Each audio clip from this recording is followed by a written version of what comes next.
একজন মা-বাবা হিসেবে সন্তানের হাসি মুখটা দেখাটা যে কতটা আনন্দের একমাত্র যারা মা-বাবা হয়েছে তারাই জানে। আমরা যেহেতু প্রায় সময় কোনো কাজে না কাজে বাইরে যাই, মেয়েকে যেহেতু নানি বা দাদির কাছে বাসায় রেখে যাই, সে যেহেতু অনেক ছোট, মেয়েটাও বাসায় থেকে থেকে বড় হয়ে যাচ্ছিল আর কান্নাকাটিও করছিল, মা আজকে আমাকে বাইরে ঘুরতে নিয়ে যাও। সে একটু বুঝতেও শিখেছে আর ভাইনাটাও বেশ ভালো মতনই ধরে, সে নাকি রিক্সা দিয়ে আজকে ঘুরতে যাবে।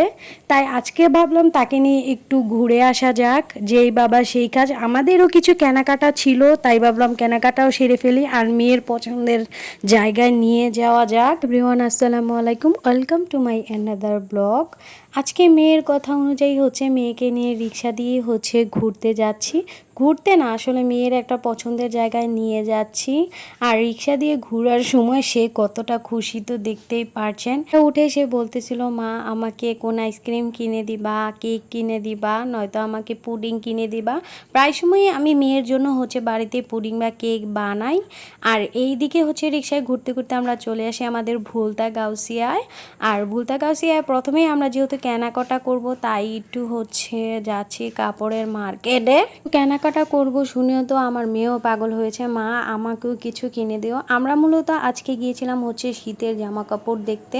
রিসেন্টলি যেহেতু আমাদের একটা আপনাদের জন্য সারপ্রাইজ আছে, তাই ভাবলাম শীতের, কিন্তু ভাগ্যটাই খারাপ, শীতের জামা এখনও ওঠেইনি। তারপর আমরা চলে গেলাম মেয়ের পছন্দের জায়গায় ট্রেস্টিজিটে। আমার মেয়ের এটার সফট কর্নার বলতে পারেন, কারণ সে কেক অনেক পছন্দ করে। তাই এখানে আমার মেয়ে চুজ করছিল সে কোন কেকটা খাবে। তার এখানে এই পুডিংটা পছন্দ হয়েছে। বাচ্চা মানুষের যে রং বেরঙের জিনিস পছন্দ হয়, এইটা সত্যি আসল। আর এইদিকে মেয়ের কাছ থেকে তার বাবাও খাচ্ছে আর বলতেছে দেখি পুডিংটা কেমন হয়েছে। আর মেয়েও বলছিল মা অনেক টেস্টি হয়েছে। আর এইদিকে আমি তো খালি মুখে বসেছিলাম। ফার্স্টে ভেবেছিলাম আমরা বাসায় কেক নিয়ে যাব, কিন্তু আমার মেয়ে এতটাই বায়না ধরেছিল কি বলবো। আর সে তো ওখানেই খাবে। বলতেছিলাম বাসায় যেও, কিন্তু তার বাবা তো নারাজ, কারণ মেয়ে বলেছে তাই এখানেই খাবে। তাই আমিও একটা পেস্ট্রি নিয়ে নেই, বসেতে আর খালি মুখে থাকা যায়। আর টেস্টিটির কেক আর পেস্ট্রি সব কিছুই আমার আর আমার মেয়ের কাছে ভালো লাগে। আমরা যখনই কোনো ওকেশন বা সব কিছু থেকে টেস্টিটির থেকেই আনি। আর এদিকে আমার হাজব্যান্ডও খাচ্ছিল। আর সত্যি কেকটা অনেক মজাদার ছিল। আর মেয়ের খুশি তো সব আমাদেরই খুশি। আজকে আর শপিং করতে পারিনি, তাই এখানে বসে বসে খাচ্ছিলাম। আর মেয়ে, আমি আর মেয়ের আব্বু গল্প করছিলাম সবাই মিলে। মেয়ে তো বলছিল খুব মজা লাগছিল, কারণ বরাবরের মতোই কেক তার খুবই পছন্দ। আর তোমাদের কাছে কার কার কাছে কেক খেতে ভালো লাগে অবশ্যই কমেন্টে জানাবা।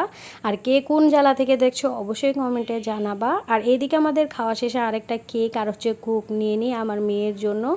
আর তোমাদের কাছে আমার আজকের ভিডিওটা কেমন লেগেছে অবশ্যই কমেন্টে জানাবা। আজকের মতো এখানে শেষ করছি, আল্লাহ হাফেজ।